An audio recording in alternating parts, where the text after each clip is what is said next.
তোমরা হয়তো এতক্ষণ থেকে এটাই ভাবছো যে আমি কে আর এরা কারা, বা এত লোক মিলে এভাবে কেন মারলো আমাকে। সত্যি বলতে একদিক থেকে আমার এই অবস্থার জন্য আমি নিজেই দায়ী, আর অপর দিকটা জানতে হলে আমার ফ্ল্যাশব্যাকে যেতে হবে। তার আগে ছোট্ট একটা কথা বলি। কথায় বলে না, অতিরিক্ত জিনিসটা একদমই ভালো না। সেটা অতিরিক্ত প্রেম বা অতিরিক্ত বন্ধুত্ব কিংবা কোনো অতিরিক্ত নেশা। তোমরা ভাববে যে আমার এই অবস্থা অতিরিক্ত প্রেমের কারণে হয়েছে। কথাটা 100%-এর মধ্যে 70% সত্যি, আর বাকি 30% জানার জন্য চলো যা যাক আমার ফ্ল্যাশব্যাকে। কিরে ভাই, আজ তোরা সবাই কলেজে আসছিস তো?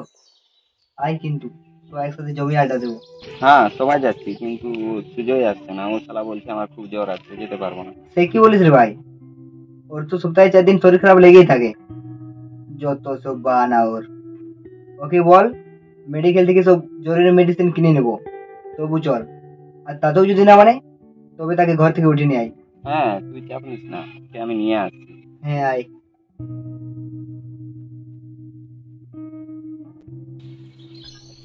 ও আচ্ছা, তোমাদের তো এতক্ষণ বলাই হয়নি আমি কে। আমি হলাম Raj, college student. First year. আর এই যে দুজন দাঁড়িয়ে কথা বলছে, এরা আমার ফ্রেন্ড। খালি ফ্রেন্ড বলে একটু কম হবে, এরা আমার বেস্ট ফ্রেন্ড। সত্যি বলতে এদের ছাড়া আমার চলে না, ঠিক তেমনি ওদেরও। মানে এক কথায় বলতে গেলে এরাই আমার সব। এদের জন্য নিজের জীবনও দিয়ে দিতে পারি যদি কখনো প্রয়োজন পড়ে তো। তবে আমাদের স্বপ্নগুলো সবার আলাদা। আমি হিস্টোরি ডিপার্টমেন্টের স্টুডেন্ট। সত্যি কথা বলতে আমার এই পুরনো কিছু নিয়ে ভাবনাটা অনেক রোমাঞ্চক লাগে। এই যে অতিথি নিয়ে ভাবনাটা আমার আজ থেকে না, সেই ছোটোবেলা থেকেই আছে। তাই এই অতীত জানার ইচ্ছাটাকে বাড়িয়ে হিস্টোরি বেছে নিয়েছি। আর এই যে আমার ফ্রেন্ড দুজন, ওরা পলিটিক্যাল সায়েন্সের স্টুডেন্ট। এদের রাজনীতি, পার্টি, পলিটিশিয়ান এসব নিয়ে ভাবনা। এদের ইচ্ছা যে বড় হয়ে রাজনীতি নিয়ে বড় কিছু করবে। সত্যি বলতে আমি আমার বন্ধুদের ইচ্ছেকে সম্মান করি। আমি জানি ওরা এক না একদিন নিজের লক্ষ্যে পৌঁছাবে। তো আমার এই কলেজ লাইফ এভাবেই চলছিল।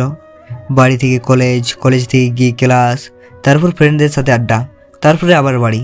জীবনে না ছিল কোনো গার্ল, না কোনো গার্লফ্রেন্ড। খুব সাধারণ একটা লাইফ। কিন্তু কোনো কাহিনীতে বা রিয়েল লাইফে কেউ কি আমার মতো সাধারণ থেকেছে? নিশ্চয়ই থাকেনি। তাহলে আমি থাকার কে ভাই? ঠিক তেমনি আমার এই সিম্পল লাইফে টার্নিং পয়েন্ট এলো। কি বলো তো, তুমি যতই নিজেকে সাধারণ রাখার চেষ্টা করো না কেন, এই দূষিত শহর তোমাকে সাধারণ থাকতে দেবে না। দিনটা ছিল ফ্রাইডে। কলেজে একটা প্রোগ্রাম ছিল সেদিন। তো প্রোগ্রাম শেষ করে বাড়ি ফিরছিলাম একসাথে। আরে বিমল, আমার ওয়ালেটটা কি তোর কাছে আছে? কই না তো, দেখো তো আমার ব্যাগে আছে। ঠিক আছে।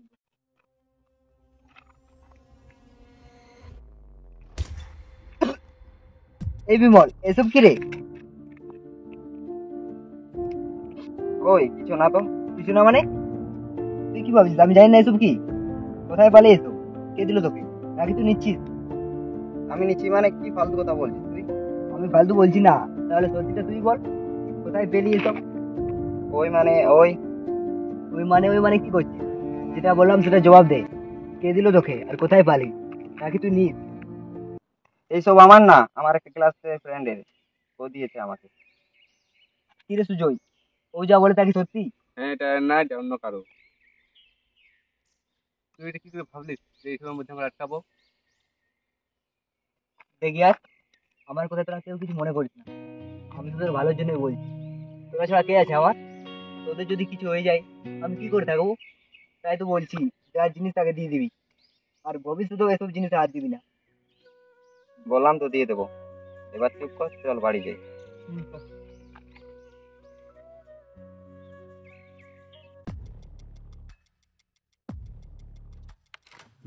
এদের দেখে আমার এরকমটা কেন লাগছে, যেন আমার কিছু লুকিয়ে যাচ্ছে।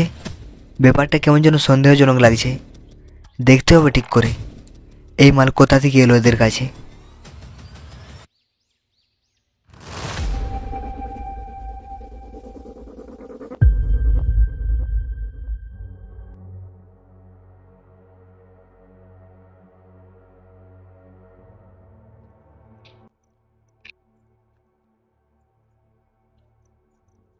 দেখে নেন সব ঠিকঠাক আছে তো?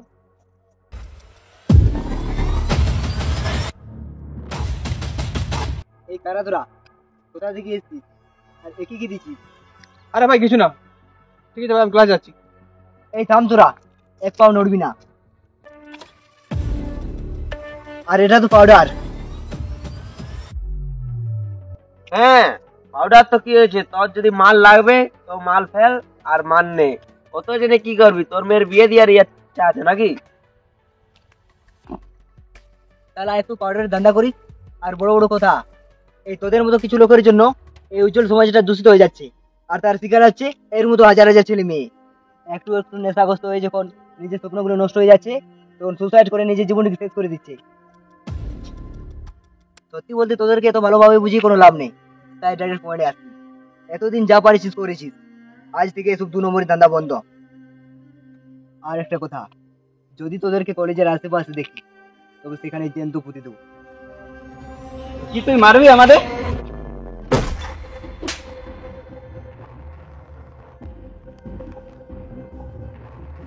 তুই জানিস না আমি কে, আমার পেছনে কার হাত আছে? আব্বে, তোর পিছনে হাতি থেকে শুরু করে যদি জ্বলে অস্থির থাকে, তা তো আমার কিছু করতে পারবি না। আর তোরা কি ভাবলি, আমাকে ভয় দেখাবি আর আমি ভয় পেয়ে যাবো? কোনো চান্স না। তুই কখনো রানা নাম শুনেছি? আমি ওর লোক। তোর দিন আজ থেকে শেষ, দিন গুনতে শুরু করে দে। আব্বে, তোর রানাবাবকে গিয়ে বল এই কলেজে 2 নম্বরের ধান্দা বন্ধ করতে। কারণ এই কলেজে আর এই এলাকায় তোর বাপ এসেছে। রাজ নাম আমার, নাম তো শোনাই হোগা। এই তুই ক্লাস যা। ঠিক আছে ভাই, ঠিক আছে ভাই।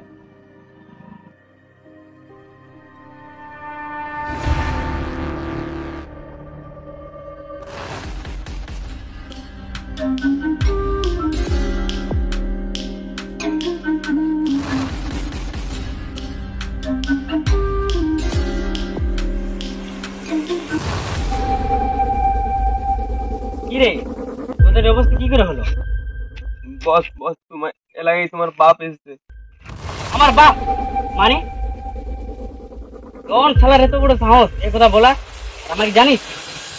আর বাজারের অবস্থা কেমন? সব মাল সেল হয়েছে তো?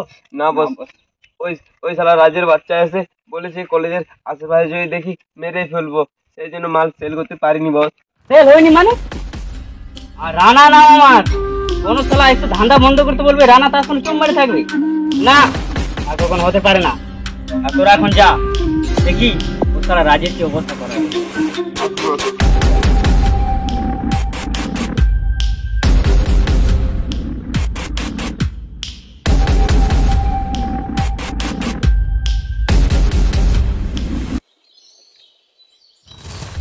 বস বস, ওই ছেলেটা হচ্ছে রাজ। ও, তাহলে এই ছেলেটাই আমার ধান্দায় হাত দিয়ে। যা, তুই গিয়ে বল ভাই ডাক। আমি? হ্যাঁ, তুই যাবি। এই সিনু চল। রাজ, এই রাজ, রাজ কি হয়েছে? তোকে রানা ভাই ডাকছে। তোর রানা ভাইকে গিয়ে বল প্রয়োজনটা ওর নাকি আমার। মানে? আব্বে, তোর রানা ভাইকে গিয়ে বল রাজকার গোলাম না, যদি ওর কোনো দরকার থাকে তবে সেই জন্য আমার কাছে আছে। বস, ও বলেছে আসবে না, যার প্রয়োজন সে নিজেই আসবে। সালা অ্যাটিটিউড আই লাইক। এই চল।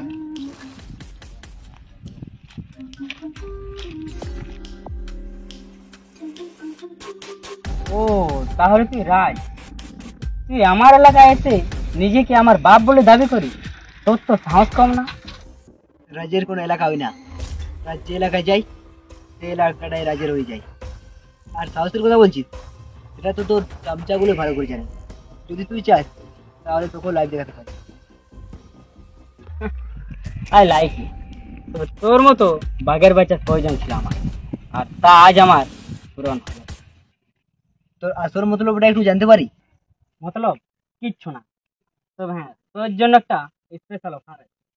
তোর মতো লোক আমাকে স্পেশাল অফার দিচ্ছে, ভালো, বল দেখি। শোন, তুই আজ থেকে আমার খাস লোকের কাজ কর। একবার ভেবে দেখ, আমার পাউডার আর তোর সাহস যদি একসাথে মিশে যায়, তাহলে খুব তাড়াতাড়ি আমরা এই শহরে বাদশা হয়ে যাবো। যদি ডিল পাকা করতে চাস তাহলে হাত মিলিয়ে নি এই রানার সাথে। আবে আমি চাইছি এই শহরটাকে দূষণ মুক্ত করতে, আর তুই চাইছিস দূষিত করতে। রাজ, কাজটা তুই ভালো করিস। এই পরিণাম কি হবে তা তুই পরিকল্পনাও করতে পারবি। আবে চল, তুই পারবি করে নিবি। আর শোন, আজকের পর থেকে যদি দেখেছি বাজারে পাউডার আসছে, তাহলে তোকে সারা জ্যান্ত মেরে পুঁতে দেবো। কথাটা মনে রাখিস। রাজ, রাজ নাম আমার, নাম তো শোনাই ওটা। এই চল।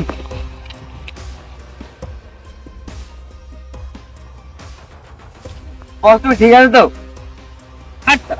ততক্ষণ কি করতেছিস? মানে ইয়ে সরি বস। ওই শালা রাজের বাচ্চাটাকে বুঝিয়ে দিতে হবে কার গায়ে হাত দিয়েছে। শালা আমার ধান্দার আগে যে যে এসেছে তাকে শালা আমি রাস্তা থেকে সরিয়ে দিয়েছি। এই রাজটাকে শালা সরিয়ে দিতে রাজের সাথে জমবে খেলে। ওই টোডা, হ্যাঁ বলো বস। ওই যে রাজের দুজন বন্ধু আছে না, ওকে গিয়ে বল ভাই ডাকছে। কেন বস? তোদেরা বলছি তোদেরা কর, বেশি কথা না বলি যা। এই সিনু চল। হ্যালো রাজ, কোথায় তুই? কেন কি হয়েছে? তার লোক আজ আমাকে মেরে ফেলবে। কোথায় আছি ভাই, জলদি করে আয়। চবে না আসতে খনি।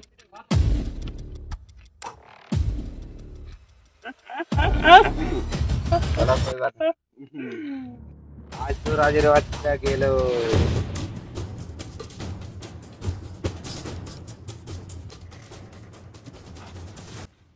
তুই ঠিক আছিস তো? দেখ, ঝগড়াটা আমার সাথে, এ নির্দোষ, আমাকে যাবার পর। বস, রাজ शाबाश मेरा शेर, तूने मेरा दिल। चल एक खुशी दे आज আমার তরফ থেকে। চল।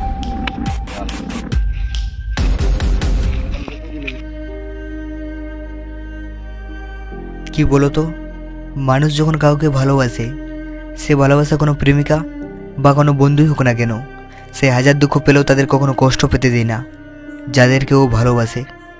আর তোমাদেরকে তো আগেই বলেছি, অতিরিক্ত জিনিসটা একদমই ভালো না, এটা মন আর স্বাস্থ্যের পক্ষে খুব ক্ষতিকারক। আজ আমার এই অবস্থার জন্য আমি নিজেই দায়ী কোনো না কোনোভাবে। আমি যেমন আজ বিশ্বাস আর অতিরিক্ত ভালোবাসতে ঢুকেছি, এরকমটা যেন কারো না হয়, আমার মতো অন্য কেউ যেন প্রাণ না হারায়। তবে এটা বারবার মনে হচ্ছে, যদি শালা কোনোভাবে একবার বেঁচে যায়, তাহলে এদের সবার বাপের নাম মনে করিয়ে দেব। তবে জীবনে আর যাই করো না কেন, কারো অতিরিক্ত প্রেমে পড়ো না। এইসব প্রেমগুলো জীবন নেওয়ার মতো হয়, শালা জীবনটা কখন কীভাবে নিয়ে নেবে বুঝতেই পারবে না। হয়তো আবার কখনো দেখা হবে এই দূষিত শহরে, যদি ঈশ্বর রাখেন তো।